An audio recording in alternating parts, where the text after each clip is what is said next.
Jackson State, FAMU, and Tennessee State all build strengths in different ways with different starting points. Let's get into how their journey went. Oh, yeah, it's Locked On HBCU. Play my music. You are Locked On HBCU, your daily podcast covering HBCU sports. Part of the Locked On Podcast Network, your team every day.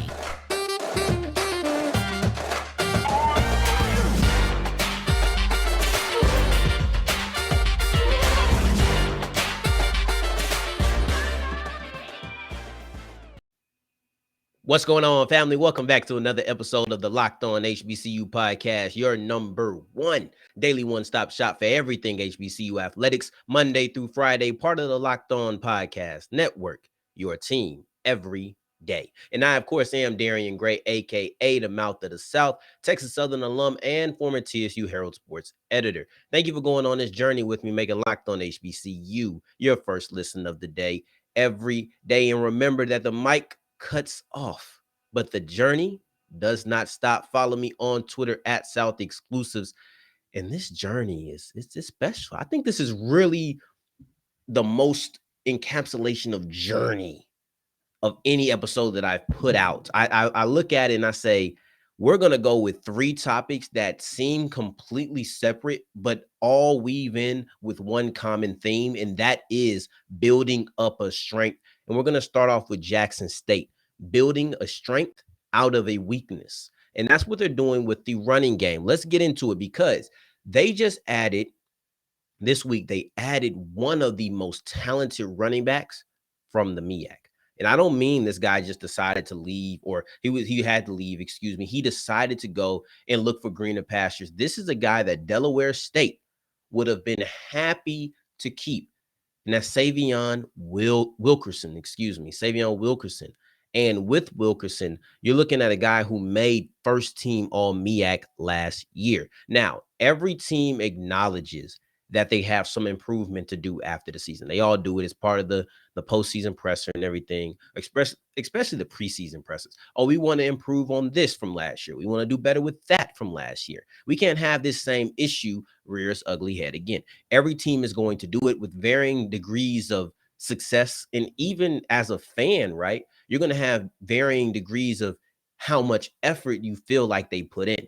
Like Jackson State said, we need to be more committed to running. We need to be more physical in the trenches. We need to do, and that's exactly what they have done with Wilkerson. And then also another move that we're going to talk about in a little bit. So there was no, oh, maybe, or we need to do it, but we're going to try to improve the guy. No, they said we need to improve running the ball. And this is how we're going to do it. We're going to go get one of the most talented running backs who was at Delaware State just last year. So he understands this MEAC SWAC type of competition. This is not something that's foreign to him. And he played he's actually a sophomore, but he played in the fall and he also played in the spring. So in the fall, he had over 200 carries. And he played in the spring, like I said, but he's coming in as a sophomore because that spring season eligibility. I see some people have that eligibility counted against them. I see some don't. I thought it wasn't supposed to be counted against anybody. I don't know what that's about, but he comes in with 3 years of eligibility and a lot of experience. He comes in with basically 2 years of experience, and 200 carries is a lot. I think it was like 217-ish. It was in the 210 to 220s range. This is a guy who has been at least a workhorse and has absolutely carried a team on his shoulders for as far as the running game goes. That's what he's done at Delaware State. So he's experienced, though he's young, and he has a lot of time to grow as a player and also be at Jackson State for 3 more years. And this isn't the first time that he flirted with Jackson State, right? He flirted with him for a while, and now he's ready to start dating. He's ready to start going steady with the Tigers. And you're looking at a guy who he hopped in the transfer portal basically immediately. As soon as the season was over, I guess he had already decided, I'm not coming back to Delaware State next year. I'm going to go ahead and try my hand in the portal, where I want to go. And he decided that Jackson State was on his radar. He went to the Jackson State Prairie View SWAC championship game. He didn't commit. He ended up walking on to West Virginia. So that's what I mean when I say he flirted. So they were there. They were a conversation. He at least thought about Jackson State before this. He went to West Virginia. I guess he didn't like it there during the spring, and he decided to go ahead and leave. And now he's at Jackson State. So while he might not have committed to the Tigers during that SWAC championship game, at the worst, there was an impression that was made that said, you know what, this might not be where I'm going right now, but I was impressed now that I'm opening my eyes again to new opportunities. I'm like, okay, I'm gonna go ahead and go to Jackson State because I enjoyed my time down there. But it wasn't just him. It wasn't just him. You also have a guy, Willis Patrick, not Patrick Willis. That's a guy who I believe should be a Hall of Famer. That's Patrick Willis, but we're talking about Willis Patrick, all right, out of Angelo State. He's an offensive lineman. And I don't care how talented your running back is, you got to be able to block for him. And this was an issue last year, and it's something that they said they were going to commit to doing. Now, a lot of times we look at the pass blocking as far as protecting the quarterback, but that goes the same with running the ball. And this was something that he did very well. Angelo State was the best running team in their conference by, I think, about 30 yards per game. And they have the only running back that was actually over 1,000 yards. And it's not as if Patrick was just a guy. He was just a person who was a part of that team. No, he was the best offensive lineman on that team. He won Offensive Lineman of the Year in their conference. First team, of course, but offensive lineman, he was listed as the best offensive lineman in his conference. That's what you're bringing. You're bringing an absolute mauler as far as running the ball and blocking for running the ball. And then you're bringing in one of the most exciting players and a guy who you should be really excited about because he's very young. He has experience. And a lot of times those two things just don't go together. A lot of times those two are contradictions. You're either experienced or you're young. He's young with experience due to that spring season and then also his heavier workload during the freshman year. These are reasons to be excited as Jackson State aims to turn a weakness in struggling in the trenches and running the ball into a strength with these two additions. Going forward, we're going to be talking about FAMU because FAMU said, look, we already know what our strength is in running the ball, but you can't never be too good at something when we're talking about football. Let's see how they bolstered up a strength and turned it even stronger. But first, let me tell you about BetOnline because betonline.net is the best place for all of your sports wagering. I'm talking about football, basketball. Now, I know you hear those two. You say, well, basketball is on right now. You got the playoffs. I can bet on the Warriors versus Mavs. I can bet on the Heat versus the Celtics, which has really been a good, especially last game. Can't wait to see what Jimmy Butler does when he returns. We'll be listening to Locked On Heat. We'll be listening to Locked On shows for that, right? But in the football realm, we're talking about futures. We're talking about games won. We're talking about Super Bowl winners, talking about conference divisional winners, all of that. If you don't want to talk about those big two, you got MLB, you got soccer, you have anything you could possibly wager on, they're all there, including your favorite Vegas casino games. They are the most versatile place, and they're also the fastest and easiest way to wager on all of your favorite sports. Bet online, where the game starts. All right, so we keep on rolling on today's episode of Locked On HBCU. I thank you for making us your first listen of the day.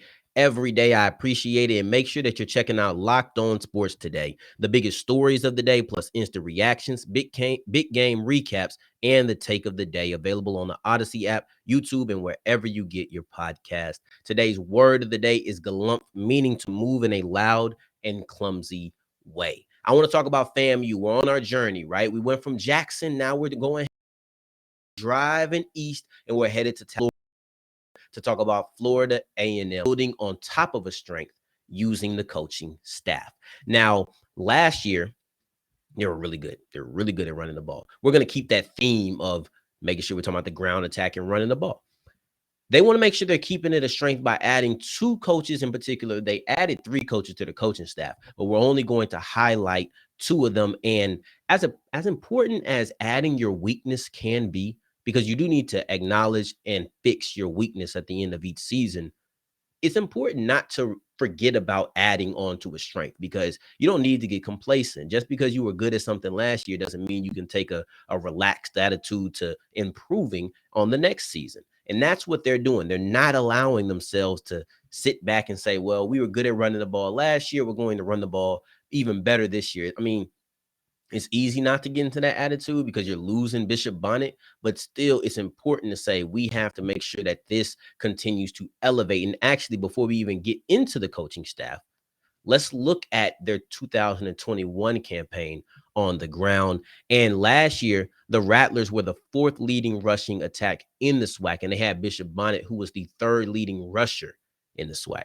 What I think was impressive about Bonnet is the fact that his yards per carry were pretty big, or excuse me, were much greater. I'm gonna say much greater. It was much greater. It was more than a yard, so much greater than the other people who are around his carries. And he had only about 158 carries, so he did not have a lot. And he played more games than some of these guys who had more carries than him. He only averaged 13 carries per game, and that was mostly because he was splitting up carries with Terrell Jennings. And we'll get into Jennings's impact in a minute as well. Now, when you compare Bonnet's efficiency, right, not just talking about total volume and numbers, but we're talking about efficiency and yards per carry, to everybody who had 100 carries or more, Bonnet's running away with it, pun intended. He had 6.6 yards per carry. I believe the next closest was either 5.2 or 5.4. That's not close. That's a yard of a difference. Maybe even close to a yard and a half if it's 5.2. That is not close. And then when you look at Jennings, Terrell Jennings, who he was splitting carries with, Jennings is at 4.9. Now, these are two extremely talented backs. And what I'm about to say is in no way, taken away from that. It really is just an addition. In addition to being a talented back, didn't we just talk about how you have to be able to block for these backs? And you're also going to have some scheme as well. We didn't talk about that with Jackson State, but you're also going to have some scheme in addition to all of that. So that comes in coaching. There's talented backs, and especially with Bonnet leaving, Jennings is still there. You're getting Conley transferring in. So you're going to have some talented backs, but you also want to make sure that the coaching is still on par, especially with some losses, some big time losses on the offensive line. So that brings us to our coaches. And we're going to start with Joseph Henry, who is the new offensive coordinator and offensive line coach. He's been at FAMU before. It's just the last 3 years he was taking a little sabbatical in the SEC. He went to LSU, Mizzou, Arkansas, his alma mater, Arkansas. And these are places that are big time schools, and he was the offensive line coach there. When he was at FAMU, he had a bunch of positions there in his 1 year there. He had worked with Willie Simmons at Prairie View and FAMU, but in his 1 year at FAMU, he had a bunch of jobs, but one of which was the running backs coach. So as the running backs coach, we're still looking at guys who are committed to getting the running game going. We're still going with this thread.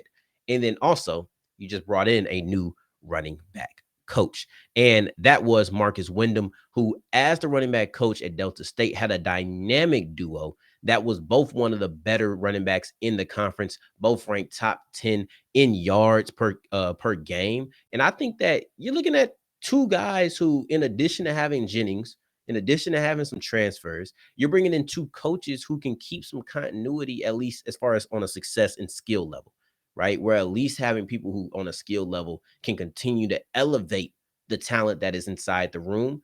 So that's how you build on top of a strength using the coaching staff. But first, going forward, I want to talk about building on top of a strength using players, which is the more traditional route. And that's the route that Tennessee State opted to choose. Now, before we do that, I want to talk about Rock Auto, because Rock Auto is the best place for all of your car stuff, right? If you need a part, go there. I had a friend who his side mirror just lazy, leaning forward. I'm like, man, you got to get that fixed. I know. Well, you need to go to Rock Auto because they're 30, 50, 70% cheaper than these auto parts stores that you can go to. Now, when I go to the auto parts stores, I get tired of when I say, okay, this is my car. They look it up. It's only one part. Why are you only giving me one option? I like to be able to choose from things. That's what I need to do. I need to have my options in front of me. Okay, that's number one. They do that. I already mentioned that it's cheaper. And then also, there's nobody rushing you.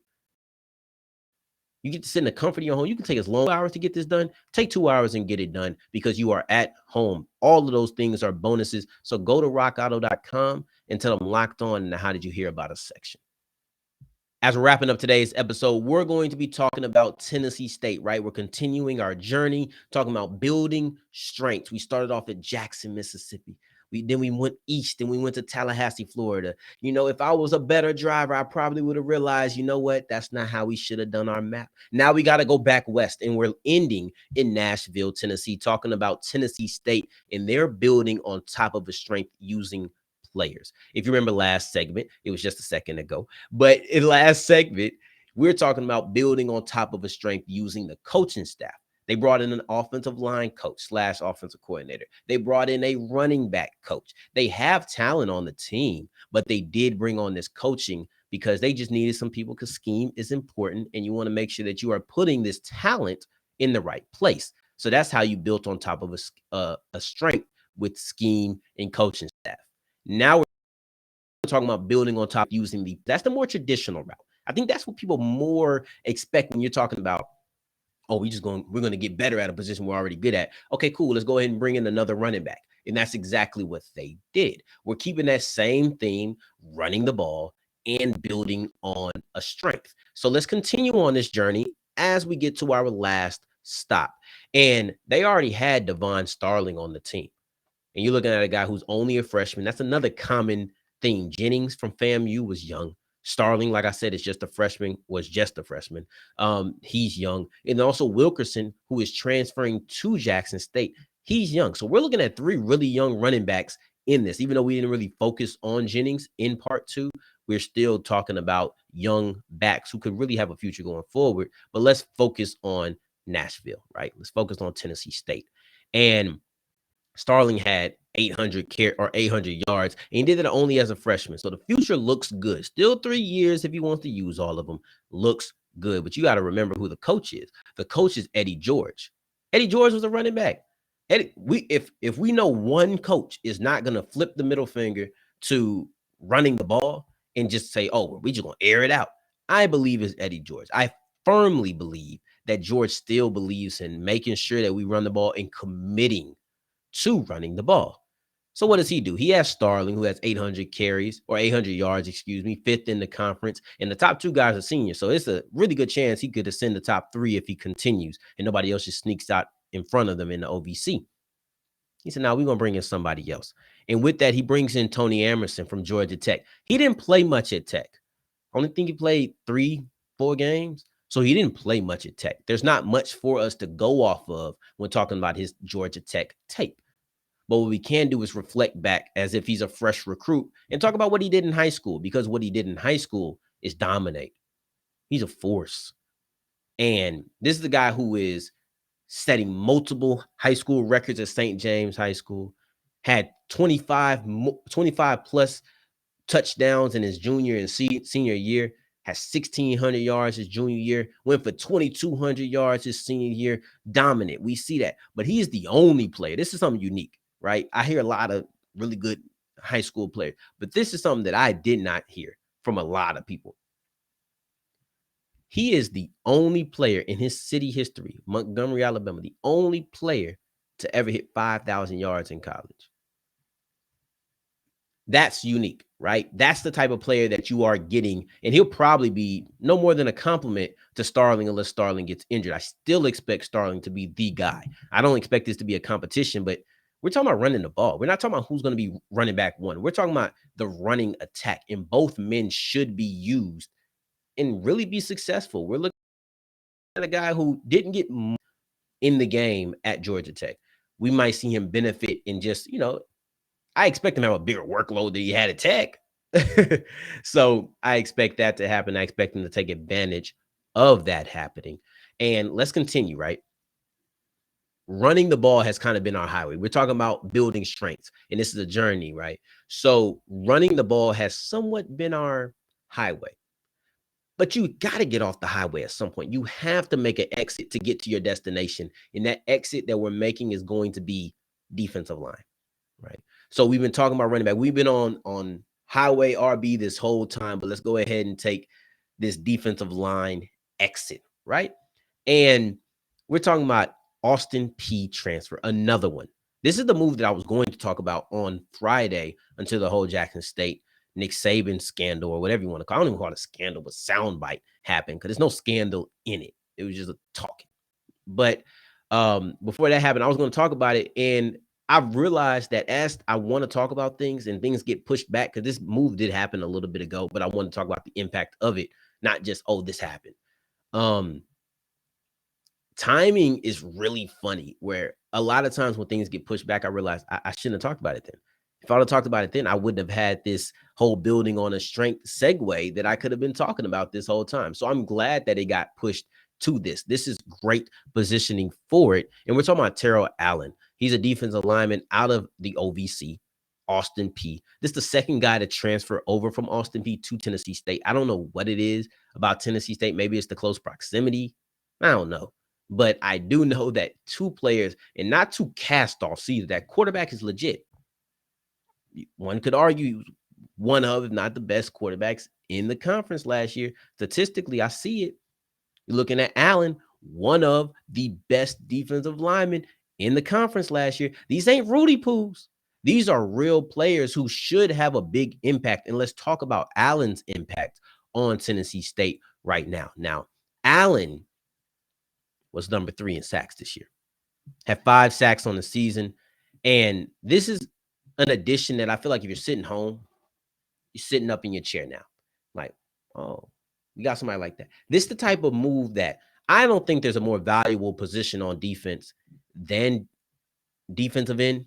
That's my personal opinion. I think cornerback is close, but I think the defensive end is the most important position and most influential. That's just in my opinion, right? You're looking at a guy who has inside and out versatility. He played defensive end at Delaware State, or not Delaware State, excuse me, at Austin Peay, but they were in a 3-down lineman. So they were in a 3-4 base a lot of times. I think he has the ability to shift inside occasionally. I don't know if he's going to play all the time on the inside. You know, he's sitting at 275. I think that you could see him be on the outside, be on the inside. He could really just be interchangeable. But this is the guy that's really good, ranked number 3 in the conference in sacks, right? But there's a little guy above him. Ain't a little guy at all. But there's a guy that ranks right there above him in Tadarius Patterson. He's already on Tennessee State.